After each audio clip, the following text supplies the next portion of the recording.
Now this plastic of lenticular lenses are actually used most commonly in 3D imagery, and those pictures that change depending on your perspective, like you see in a haunted house, for example, and that bookmark that you had in elementary school. Recognize that sound?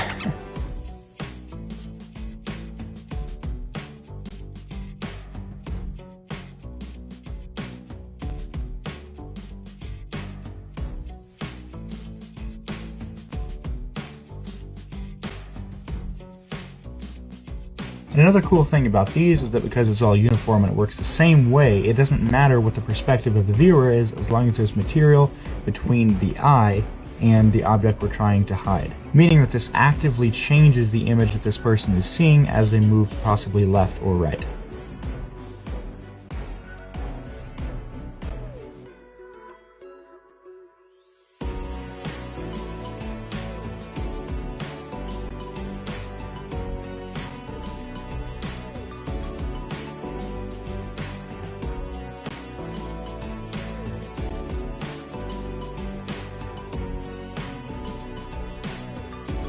Let's begin.